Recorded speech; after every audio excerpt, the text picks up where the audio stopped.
Hi, Amelia here. Second week on estradiol. I just started 2 milligrams a day instead of one yesterday.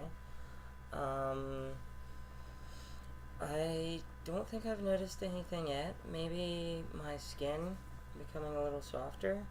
Um, I want to say my breasts have become a little fleshier, but that might be because of the skin softening thing.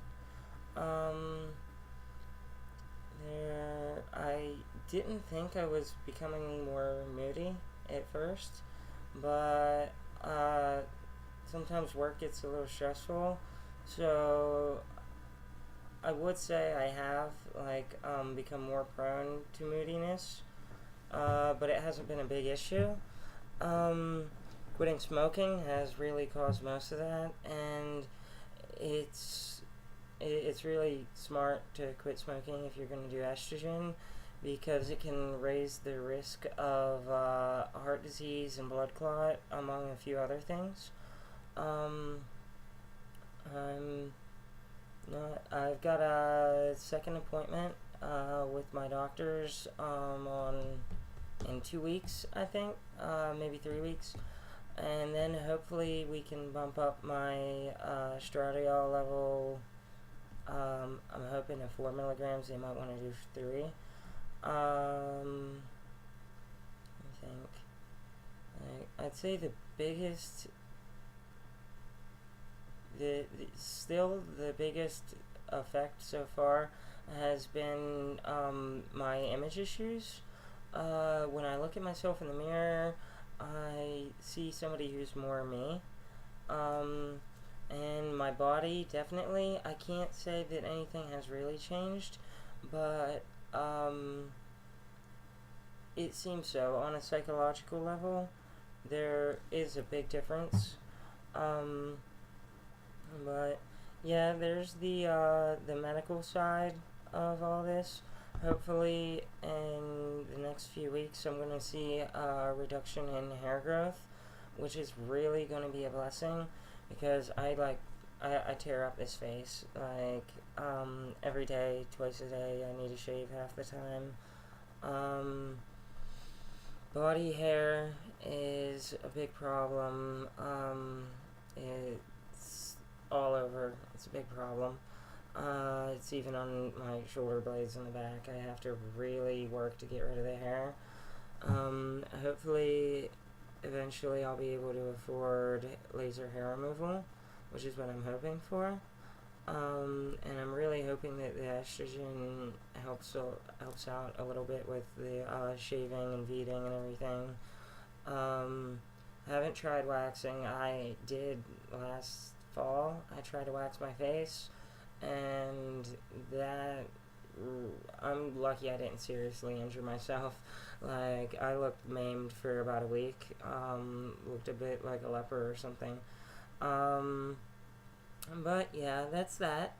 Um, so welcome to my room, by the way. It's a little bare. Technically, it's my room. Technically, I live in a shelter. It's an atypical shelter that Pittsburgh sets up to help LGBT youths and people who don't necessarily fit in the other homeless shelters. Because after a bout of chronic homelessness, I came to Pittsburgh and I didn't have anywhere to live. I was staying with some friends. Um, I didn't want to go, obviously, I didn't want to go to a men's shelter. My friend suggested a women's shelter in Pittsburgh that was supposed to take anybody who identifies as female, whether or not they are. I went there and they said that I wasn't presenting enough. And then I went to a local CHS office and they apologized profusely. They said that that should have never happened to me. And within a week or less, they set me up in here. It's basically like a house with 3 bedrooms. I have 2 roommates. For the first 2 months, it's a shelter stay. I was lucky and gained employment within the first week of being here. So starting next month, I start paying a portion of my income, and it's not, I don't think it's technically a shelter stay anymore, but they're working to get me into low-income housing, and hopefully that works. But it's not too bad. Like, I actually kind of like it. After living out of a backpack for a long time, from place to place, it's kind of nice to, like, stay somewhere where I don't have to worry what's going to happen or anything. Plus, I've got my most cherished possession, complete works of E.E. Cummings, like, and anywhere's home if he's there. But yeah, it's been a hard road. I'm getting things together and getting my life together. Hopefully, eventually, I'll be able to go back to college. I went for a while to a local college, like south of Pittsburgh, and I went for journalism and studio arts, but I couldn't afford to stay, and I ended up leaving. It's actually kind of funny. I live and work, like, pretty much, like, on campus of University of Pittsburgh. Like, not on campus, but close enough. And, like, it's a reminder. It's a constant reminder that I've got a lot of potential that I'm not using, and hopefully I can change that eventually. But definitely everything, my confidence has risen, my self-esteem has risen, besides some minor things, like if one more customer comes into work and calls me sir, like, I get it in passing, but some days it's very obvious that that's not what I'm going for, and I've had customers come in and just look me in the eye and, like, deliberately, emphatically call me sir. And it's really annoying. Like, I used to be, like, more passive about it, and I still am, like, you know, on the surface passive about it, but now internally, like, I recognize the fact that I'm being mistreated, and this is, like, people using a polite institution to be very rude, and it gets on my nerves. Like, there's really not much to do about it, though, but it's, hopefully, eventually it'll get better. Some people are just not gonna accept you for who you are, no matter how much you try, and no matter how much you become accepting of yourself. And you know, some people just don't want people to express themselves, or they don't want to accept other people's identities. They just want to find ways to undermine it. And there are people out there who find ways of feigning tolerance, but finding little tiny ways to just not be very tolerant at all, like, just to put people down and demean people and undermine other people's identities, which I really don't get, you know? If it doesn't affect you, what's your problem with it? But that's why I've always tried to, like, live and let live, and let people be who they want to be, as long as it wasn't affecting me, you know? But it's what it is. Okay, I'm trying to think of anything else I can say.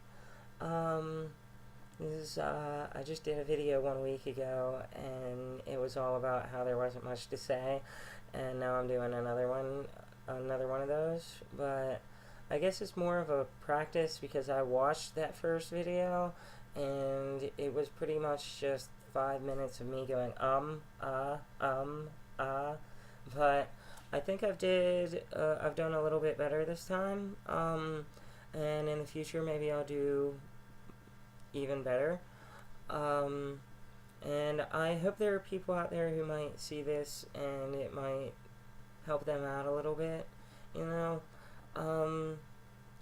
sometimes life's a struggle, and many of us, aren't we aren't born as we should be, and we've got to work to really be happy with ourselves. And sometimes I think that nobody's really happy with themselves, and that's why life's a constant.